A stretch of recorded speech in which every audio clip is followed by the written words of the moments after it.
Nous sommes ici, ce que vous voyez, c'est le salon de l'atelier musée Jean Lurçat. Dans quelles circonstances, Monique, est-ce que Jean Lurçat en est venu à habiter ici? C'est le hasard, je pense. Il était ici, il faisait partie de la Résistance.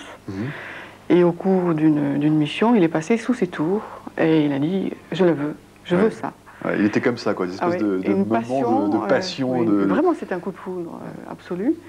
Il l'a acheté d'ailleurs sans l'avoir visité, ce qui fait que la découverte a été un peu difficile parce que c'était un lieu sauvage, complètement en ruine, sans toit, sans aucune commodité bien sûr, et sans aucun chemin d'accès. Donc tous les travaux qui ont été faits l'ont été avec des gens qui portaient les matériaux à dos d'homme. Donc ça ne ressemblait aucunement à ce que l'on découvre aujourd'hui. Non, pas du tout. C'est lui qui, pendant presque 20 ans, a finalement fait l'âme de ce lieu. Il y a ce qu'on pourrait appeler l'esprit d'un lieu, hein, lorsqu'on est ici. L'esprit d'un créateur. C'est surtout que quelqu'un qui a vécu complètement cette bâtisse. C'est quelque chose qu'il a, je crois, profondément aimé. Il y a vécu, il a réfléchi, il est revenu là chaque fois qu'il a eu des problèmes. C'était aussi son lieu de travail, puisque les grandes œuvres ont été créées ici, dans le Champ du Monde, bien sûr. Et il travaillait ici avec toute une équipe qu'il dirigeait. C'était un travail très spécial, parce que c'est quelqu'un qui ne faisait pas de choses préparatoires, pas de dessin préparatoire, rien du tout. Il le concevait dans son esprit, et puis on tendait les papiers sur les murs dans le grand atelier que vous avez vu là-bas, derrière. Et bon, on commençait directement à travailler. Alors c'était généralement des jeunes peintres ou dessinateurs qui venaient ici. Et leur travail était intégré d'ailleurs dans la création. Et puis peu à peu, quand c'était un peu monté, lui ensuite vraiment prenait le fusain et transformait ça en quelque chose qui lui était très très personnel, que vous voyez un peu autour de vous. Alors ce que vous ne savez peut-être pas forcément, c'est que Jean Lurçat, au-delà de la tapisserie qui a fait sa réputation mondiale d'artiste, c'est quelqu'un qui a fait de la céramique, qui a fait de la peinture, ce qui est là encore un domaine d'activité beaucoup moins connu même que la céramique. C'est son premier, je dirais, c'est sa première forme d'expression, la peinture. Mais qu'il a complètement oublié dès qu'il a vraiment après... Non, disons qu'il a beaucoup peint jusque dans les années 30-31.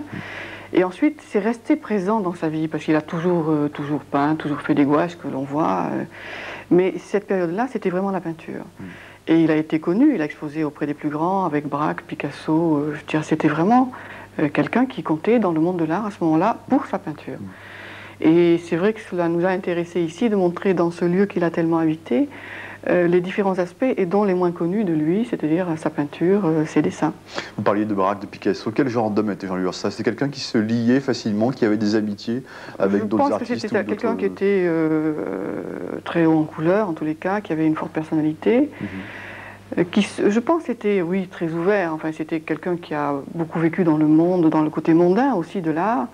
Mais il avait souvent des absences, enfin des replis, des fuites, et il partait au loin, voyageait. Et il revenait de ses voyages lointains, souvent en Afrique, en Grèce, enfin dans des pays vraiment lointains. Il revenait avec des images. Jamais il ne travaillait, alors qu'en général, on sait qu'un peintre ou un sculpteur a toujours un carnet de dessin avec lui. Lui, jamais. Et c'était simplement le souvenir qui ensuite guidait son travail d'atelier. C'est un peu comme ça qu'on peut comprendre aussi pourquoi il a choisi ce mode très abstrait de notation des couleurs. Je crois que c'est quelqu'un qui est un visionnaire intérieurement et il n'a pas besoin de support. Donc il s'est beaucoup de service de son imagination et de son imaginaire. Et c'est l'homme qui a renouvelé complètement l'art de la tapisserie. Ah, bien entendu, ça c'est vraiment quelqu'un qui est très important dans cette partie-là.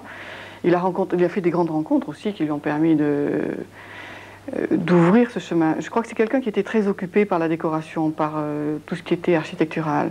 Et il avait déjà fait des cartons, mais il n'avait pas compris comment ça se passait.